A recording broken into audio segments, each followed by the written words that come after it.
What's going on, and welcome back to the channel, everybody. I wanted to share with you some recent mail day items I was able to acquire. The reason I don't have my normal backdrop right now is that I'm actually in the process of beginning to paint the card room / office that I've been talking about over the course of the last couple months. This, which you could say is like stage 2. So I'm going to be fixing walls and painting them, redoing the trim in the office here. And then we're going to be like searching for some furniture to be able to replace some of the old bookcases that I had in here to help with storage of like my binders and then maybe some additional display. In addition to that, I hope to be able to acquire a few wall card displays. So I'm hoping to be able to have a couple different displays up here on the wall where I can showcase certain projects that I'm working on, maybe certain players that I have cards from, certain eras. So I'm hoping to be able to kind of work on and acquiring these items over the course of maybe the next month or so. So I'm really kind of targeting maybe like sometime in May when these things are going to be done. And then it's really just about acquiring the things I need to be able to display the items within all of the cases that I've been able to either create, purchase, or add to this office space. And it's going to be awesome. I already have in my mind some certain projects that I would love to be able to display in this room and show off. When it's all said and done, we're probably looking like probably late spring, probably nearing the end of May to be able to get all that stuff done. But it's going to be well worth it, and I'll have it done well in advance of the National, which will be a lot of fun to have this all ready to go and add to it during the National itself. So anyway, mail day. So as I've kind of mentioned before, it's not been a big year of acquiring things. We've been spending a lot of money being able to work on this space here, and that's intentional. But I do have some updates on projects that I've been working on. I haven't picked up anything for this player in a little while, but it's Derek Jeter. I was able to pick up this 2008 Topps update. So this is the All-Star card within that series, UH52. This was the All-Star game that occurred at Yankee Stadium. So Derek Jeter was in the starting lineup when that occurred. So here he is, tipping his hat at Yankee Stadium during the last All-Star game played in this stadium during its last season, right before they won the World Series the subsequent year. So pretty cool card. I remember listening to this game, and while I was actually painting this office for the first time when we first moved in, we had first moved in there really just a few weeks before the All-Star game. Didn't have cable set up, didn't have a TV set up in here because everything was in boxes still, and we were trying to paint these rooms and slowly unpack, and we were still working, so we didn't really take a lot of time off to do that. So I have a lot of memories of that, listening to that game on the radio as I was actually working on this room for the very first time. So anyway, moving forward, let me adjust the camera just a little bit so I can capture the flips on these cards.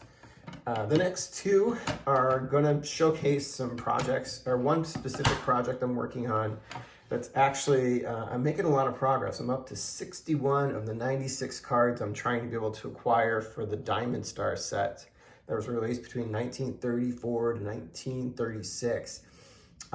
So this is awesome. Last month I was able to get the Greenberg for the set. This isn't nearly as big of a card in this set, but I still need a lot of commons, and I was able to pick up 2 this month, starting with none other than a member of the Gas House Gang, Pepper Martin. Pretty well-known member of the Gas House Gang, actually. When he first came up in the league, he got a lot of notoriety from being a really aggressive base runner and, a pretty aggressive hitter even too.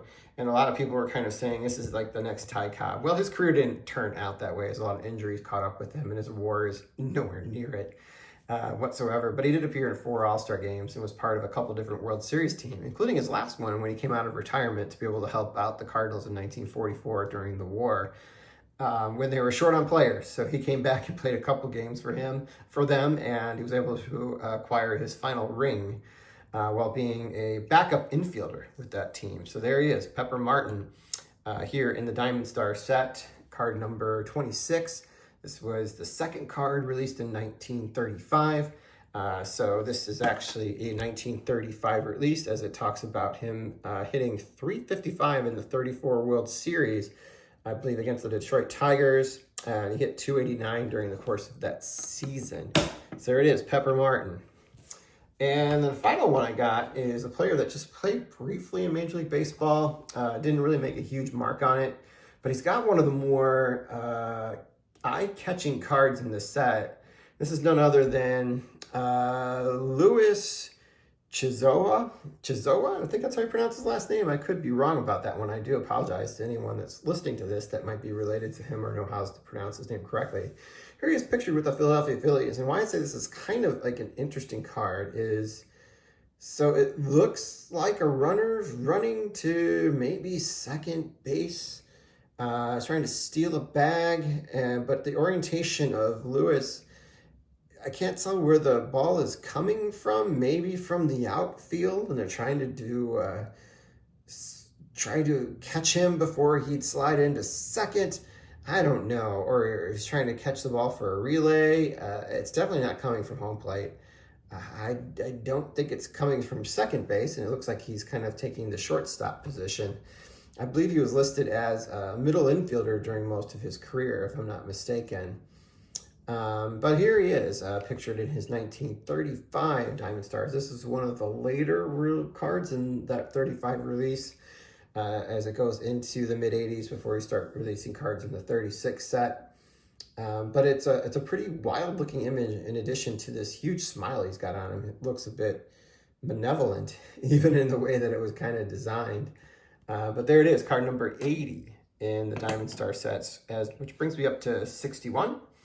And we're making good progress. I've picked up 5 cards so far this year for the set, including 2 Hall of Famers, including the Greenberg, which was a really big one.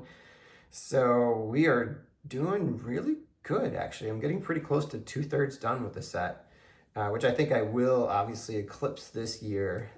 So yeah, it's possible I could be maybe down into the 20s of how many cards I need before the year is done.